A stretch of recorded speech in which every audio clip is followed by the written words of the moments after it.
आज जो हम पढ़ने जा रहे हैं वो है constitution article 32। Article 32 is basically it comes under fundamental rights and it relates to the constitutional remedies. So please write down in your notebooks. Article 32, constitutional remedies, the writ jurisdiction of Supreme Court and High Court. So today we will be discussing about 5 types of writ which I have already mentioned in the board. They are habeas corpus, mandamus, prohibition, certiorari and cure. तो ये जो 5 प्रकार के writ क्षेत्राधिकार आज हम पढ़ेंगे, उसमें सबसे इम्पॉर्टेंट बात ये है कि जब भी फंडामेंटल राइट्स का वायलेशन होता है किसी भी सिटीजन का, तो वो कोर्ट में जा सकता है और उसको इन्फोर्स करा सकता है अपने फंडामेंटल राइट्स को। तो सबसे पहला आज हम डिस्कस कर रहे हैं हेबियस कॉर्पस, जिसे हिंदी में बंदी प्रत्यक्षीकरण बोलते हैं। The literal meaning of habeas corpus means to have the body. जब भी ऐसी कोई परिस्थिति आती है कि जो कोई भी एक व्यक्ति है वो नहीं मिल रहा है या किसी ने उसको डिटेन कर दिया है, बंदी बना के रखा हुआ है, तो ऐसी परिस्थिति में वो व्यक्ति हाईकोर्ट या सुप्रीम कोर्ट की शरण में इस रिट के तहत जाता है। तो who can issue this writ is basically the court which can issue this writ। और किसके खिलाफ ये रिट जारी होगी, तो उसमें आपको ये ध्यान रखना है कि this writ can be issued to a person who has detained another person। जिस व्यक्ति ने दूसरे व्यक्ति को डिटेन करके रखा है उसके खिलाफ ये रिट फाइल होगी। पब्लिक अथॉरिटीज भी हो सकती है, प्राइवेट अथॉरिटीज भी हो सकती हैं। लेकिन सबसे इम्पोर्टेंट बात ये है कि ये जो रिट है ये किसके खिलाफ इशू नहीं होगी। ये तब इशू नहीं होगी जब डिटेंशन जो दिया गया है वो लॉफुल है, यानी किसी न्यायालय ने किसी पर्पस से किसी व्यक्ति को डिटेन करके रखा है, तब ये रिट जारी नहीं होगी। Second point, the proceeding is for the contempt of the legislature और द कोर्ट। जब भी ऐसी कोई प्रोसीडिंग होगी कंटेम्प्ट की, तब भी ये रिट जारी नहीं होगी। अगर detention outside the jurisdiction of court हो रहा है, तब भी वो न्यायालय रिट जारी नहीं कर सकेगा। तो इसके बाद हम आ जाते हैं सेकंड जो हमारा टॉपिक है वो है writ of mandamus. Writ of mandamus is basically जिसे हिंदी में हम परमादेश कहते हैं, वो ऐसा रिट है जो जिसका मतलब है वी कमांड, हम आदेश देते हैं। तो इसमें ये बोला जाता है कि एक न्यायालय किसी भी पब्लिक अथॉरिटी को ये कमांड कर सकता है कि उनको क्या करना है, और यदि वे नहीं कर रहे हैं तो उनको करना चाहिए। तो इस परिप्रेक्ष्य में यदि हम समझें तो this writ is issued by a court to a public official asking him to do और perform his duties if he has failed to perform और he has refused to perform. आप देखते होंगे कि नगर निगम के काफ़ी सारे गार्डन है, वहाँ पे कचरा इकट्ठा हुआ रहता है या नाली साफ नहीं हुई है, तो जो वहाँ की जनता है जो कॉलोनी में रिसाइड कर रही है, उनके मन में ये आता है कि हम जो है रिट फाइल करें कि ये हो क्या रहा है, और एक पब्लिक अथॉरिटी को हम आदेश दें कि वो ये साफ सफाई करने में जो उनकी है जिम्मेदारी उसको पूरी करें। तो जब भी ऐसा कोई सिटीजन पीआईएल के माध्यम से रिट लगाएगा और उसमें जाएगा, तो उसमें पब्लिक ऑफिशियल को हम we will be asking him to perform his duty. So it can be issued against public body, it can also be issued against corporation। जैसे नगर निगम है वो एक कॉर्पोरेशन की उसमें आएगा। इंफीरियर कोर्ट को भी बोला जा सकता है, ट्राइब्यूनल को भी, और अब गवर्नमेंट भी इसमें इंक्लूडेड है। तो एक superior government authority can also ask the lower authorities to perform their duties. लेकिन ये कहाँ जारी नहीं होगा, यानी किनके लिए रिट ऑफ मैंडामस जारी नहीं हो सकता, उसमें आप लिखिए प्राइवेट इंडिविजुअल को जारी नहीं होगा। दूसरा, president, governor and chief justice of high court को ये रिट जारी नहीं होता है, क्योंकि वो ऐसे कॉन्स्टिट्यूशनल पोजीशन पे है कि उनको हम कमांड नहीं कर सकते या न्यायालय उनको रिट उनके खिलाफ जारी नहीं कर सकता। थर्ड जो हम डिस्कस कर रहे हैं वो है प्रोहिबिशन, निषेधाज्ञा जिसे हम कहते हैं हिंदी में। प्रोहिबिशन का लिटरल मीनिंग होता है टू फॉरबिड, यानी कि रोकना, है ना, किसी भी काम को करने से रोकना, फॉरबिड, निषेध करना। तो ये जो रिट है वो बेसिकली एक हायर कोर्ट जो है वो लोअर कोर्ट को जारी करती है। कभी कभी निचली अदालत अपने जो क्षेत्राधिकार है या उसका जो जुरिसडिक्शन होता है, जैसे मैंने आपको पहले भी बताया जुरिसडिक्शन अलग अलग प्रकार के होते हैं। एक होता है टेरिटोरियल जुरिसडिक्शन, यानी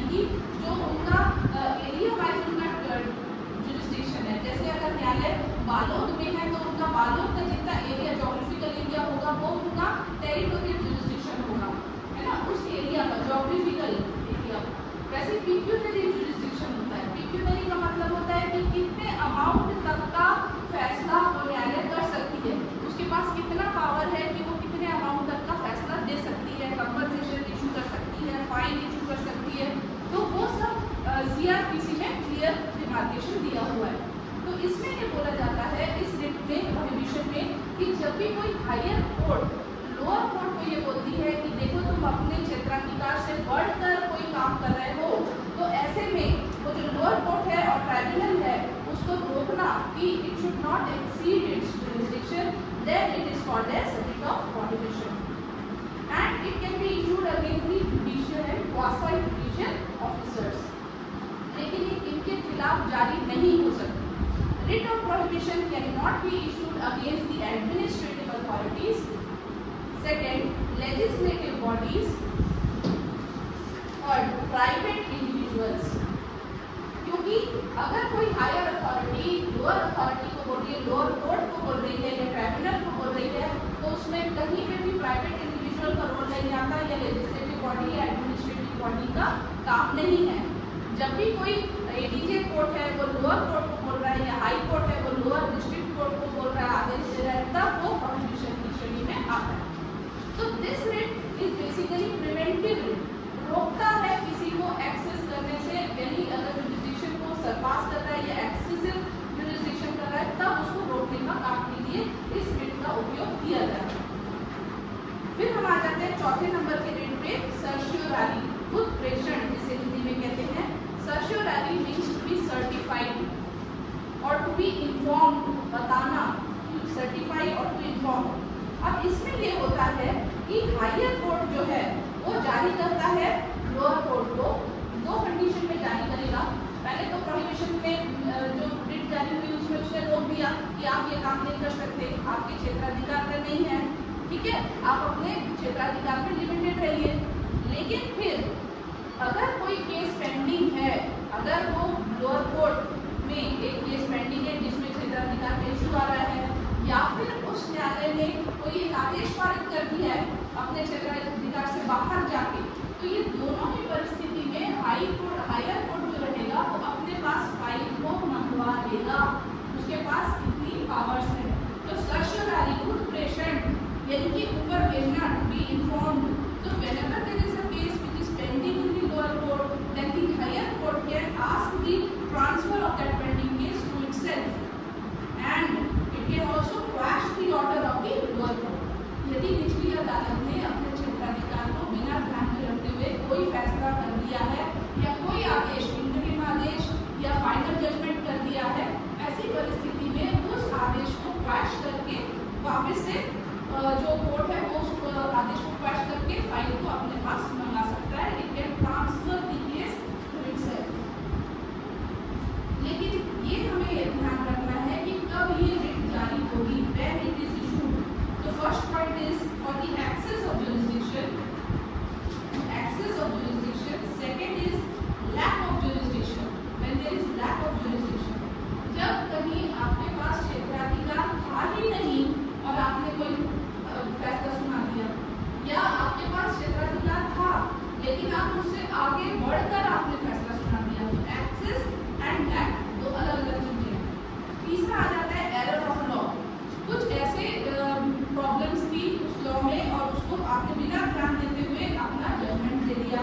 सो देखा जाए तो ये वाला जो रिट है वो प्रिवेंटिव भी है और क्यूरेटिव भी है, क्योंकि प्रोहिबिशन जो रिट था वो प्रिवेंट कर रहा था कि आप ये काम नहीं करेंगे, लेकिन सर्शियोरारी प्रिवेंट करके क्योर कर रहा है, तो it is preventive and curative. Now last we come to the point that इसके खिलाफ ये अवेलेबल नहीं है। तो सर्शियोरारी लेजिस्लेटिव बॉडीज, लेजिस्लेटिव विधायिका के खिलाफ और प्राइवेट इंडिविजुअल्स के खिलाफ इस रिट को हम जारी नहीं कर सकते। अब हम आ जाते हैं आखिरी रिट पे जो है क्यो वारंट।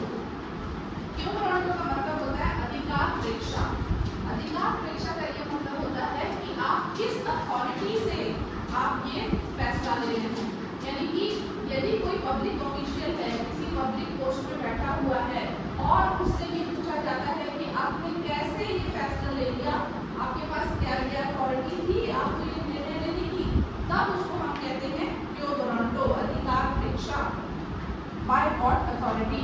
सो ये this is issued by one court to a public office.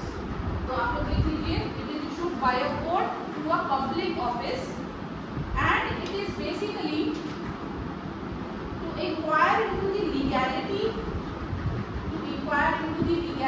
or claim of public office, legality or claim of public office. Now, unlike other four writs, this can also be sought by interested person, not only by the aggrieved person, but it cannot be issued in cases of ministerial office or private office. ये भी जो है वो private office को आप नहीं जारी कर सकते हैं।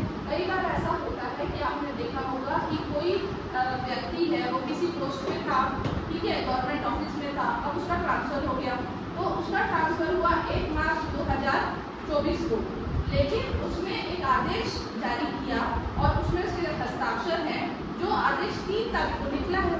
तो 3 तारीख के आदेश के हिसाब से उसने किसी व्यक्ति का ट्रांसफर कर दिया या सस्पेंड कर दिया है या इंक्रीमेंट दे दिया या रोक दिया, तो ऐसे में उस व्यक्ति से पूछा जाएगा कि आपको किस अथॉरिटी के तहत आपने 3 तारीख को हस्ताक्षर किया, क्योंकि आपका ट्रांसफर आदेश 1 तारीख का है, 1 मार्च का है।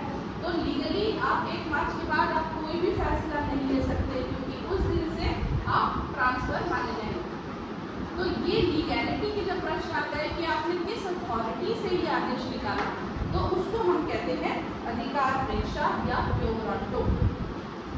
तो आप लोगों को आज क्लियर हुआ कि writ jurisdiction of supreme court and writ jurisdiction of high court क्या होता है। Writ jurisdiction of supreme court under article 32 है और writ jurisdiction of high court under article 226 है, ठीक है। लेकिन दोनों में अंतर ये है कि जो सुप्रीम कोर्ट है उसका रिट ज्यूरिसडिक्शन नैरो है, क्योंकि वो सिर्फ फंडामेंटल राइट्स के उल्लंघन के लिए रहता है, जबकि हाई कोर्ट का रिट ज्यूरिसडिक्शन वाइडर है, क्योंकि वो लीगल राइट्स के उल्लंघन के लिए भी रहता है। So this is the basic difference between the writ jurisdiction of high court and supreme court. So I hope I have made my point very clear to you all and thank you for cooperating.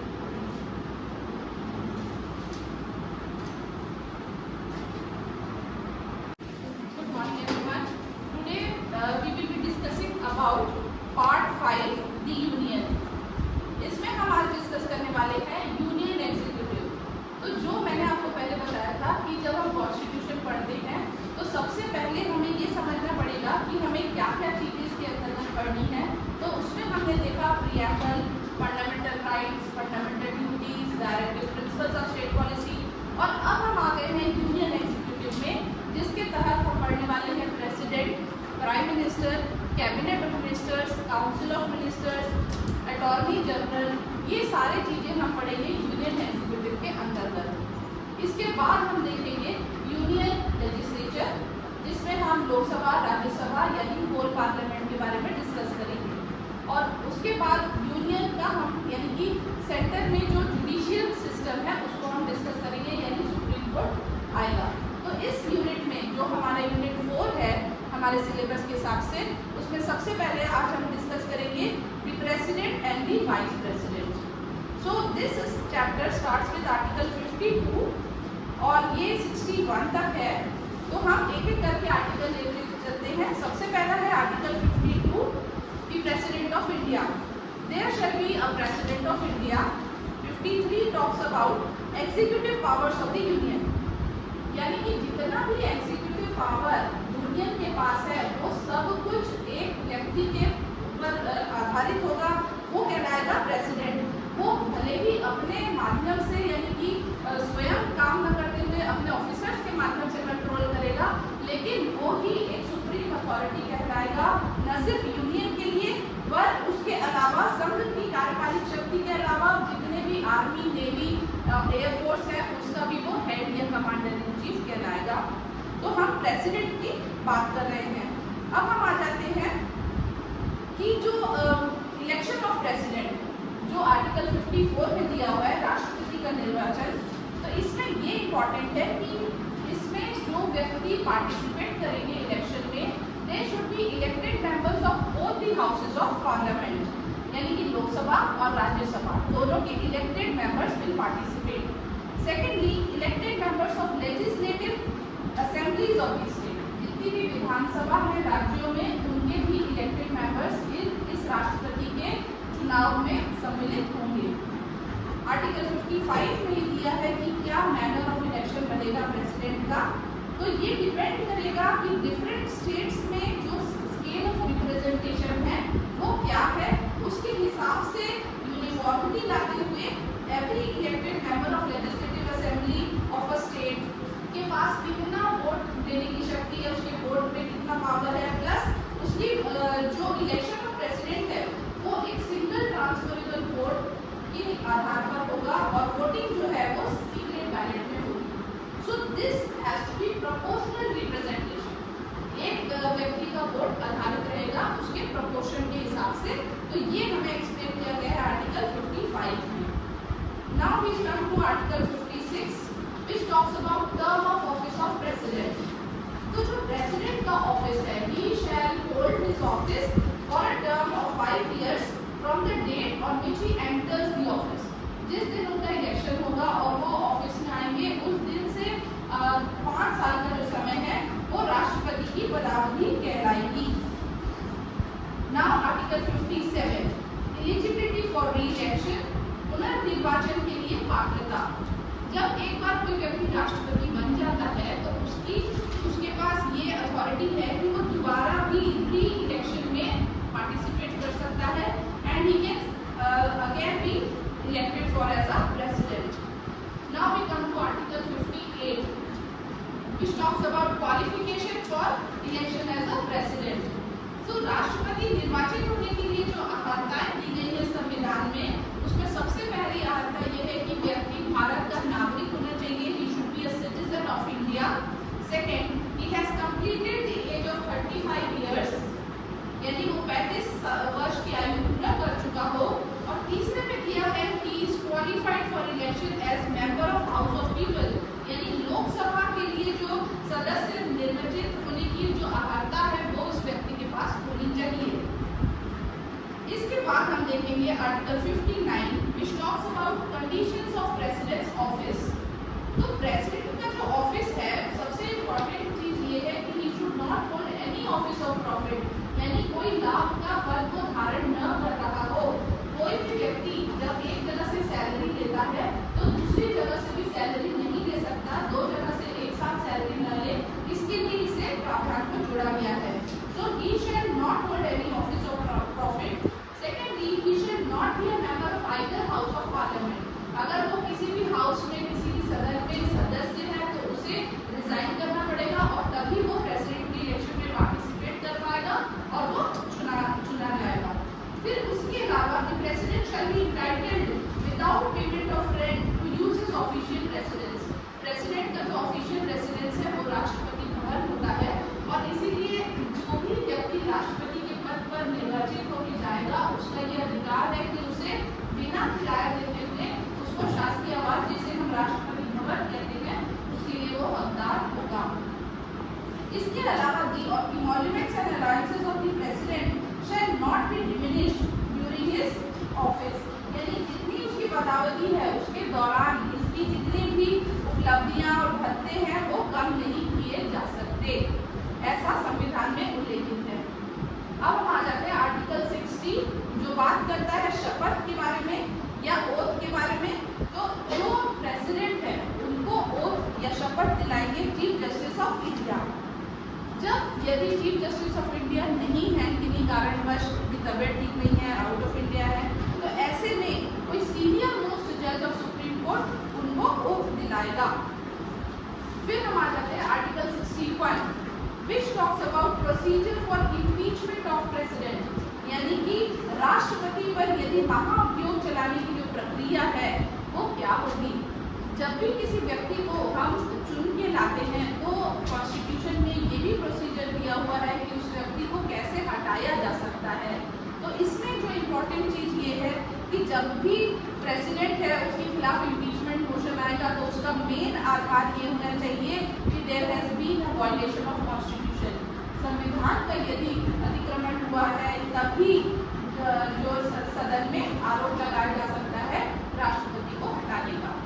तो जब proposal आता है कि इनके ऊपर ये अभियोग लगता है या ये चार्ज लगाया जाता है, तो ये जो प्रपोजल है it which has been moved after at least 14 days in notice, 14 दिन का नोटिस देना पड़ेगा राष्ट्रपति को ताकि उनको समझ में आए कि उनके खिलाफ क्या चार्ज लगा है, ताकि वो उसका जवाब तैयार कर सके। एंड इन राइटिंग और फिर not less than 1/4 of the total members of the house has given their sign in this resolution, यानी कि एक चौथाई पूरी संख्या का 1/4 सदस्य जो है उस रेजोल्यूशन या प्रपोजल में साइन करेंगे, तभी वो प्रपोजल आएगा किसका, महाभियोग का, किसके लिए, राष्ट्रपति के लिए। तो such resolution has to be passed by majority of not less than 2/3 of the membership of the house, यानी कि यदि उस हाउस में, जिस भी हाउस में ये महाभियोग का प्रपोजल आया है, उसमें 2/3 बहुमत से वो प्रपोजल पास होना चाहिए, तभी इस जो प्रपोजल है फॉर इम्पीचमेंट उसको माना जाएगा। और ये जो प्रपोजल है वो किसी भी हाउस में आ सकता है, इट कैन कम इन लोकसभा और it can come in Rajya Sabha. Now after we have discussed about president, now we shall be discussing about the vice president. Vice president का जो आर्टिकल है वो आर्टिकल 63 से स्टार्ट होता है और इसमें ये बताया गया कि there shall be a vice president. Article 64 में बताया गया है कि the vice president will be ex officio chairman of the council of states, यानी जो राज्यसभा है उसके लिए ex officio chairman कहलाएंगे। 65 talks about the vice president to act as a president and to discharge his function during the casual vacancy in the office or during the absence of president, यानी जब भी president किसी कारणवश absent रहेंगे, नहीं उपस्थित रहेंगे, है ना, चाहे वो हटा दिए गए हैं, चाहे उनकी डेथ हो गई है या रेजिग्नेशन हो गया है, तो ऐसे में जो वाइस प्रेसिडेंट है वो प्रेसिडेंट की भूमिका अदा करेंगे। और यदि प्रेसिडेंट किसी कारणवश अपने फंक्शंस को नहीं निभा पा रहे हैं, he is unable to discharge his function due to owing to absence, illness or any other cause, then vice president will fulfill his duties. So the vice president का जो काम है वो जितना भी प्रेसिडेंट का काम है उसी की इक्विवेलेंट रहेगा, लेकिन जब वो एब्सेंट रहेंगे तब उनका काम रहेगा, नहीं तो वो एक्स ऑफिशियो चेयरमैन कहलाएंगे राज्यसभा के। Now we come to 66 election of vice president, जिसमें ये बताया गया कि proportional representation, single transferable vote and secret ballot के थ्रू होगा। और इसमें भी एलिजिबिलिटी रहेगी कि वो सिटीजन ऑफ इंडिया 35 ईयर्स के रहें और उनका जो क्वालिफिकेशन है वो काउंसिल ऑफ स्टेट्स के हिसाब से हो। इनका टर्म ऑफ ऑफिस 5 साल रहेगा, इनको वो प्रेसिडेंट दिलाएंगे और जो डिस्चार्ज ऑफ प्रेसिडेंट फंक्शन है during contingency that will be fulfilled by vice president. So here we have completed our portion of vice president, which was from article 63 till 70 we have discussed today. So we have completed the syllabus from president till vice president.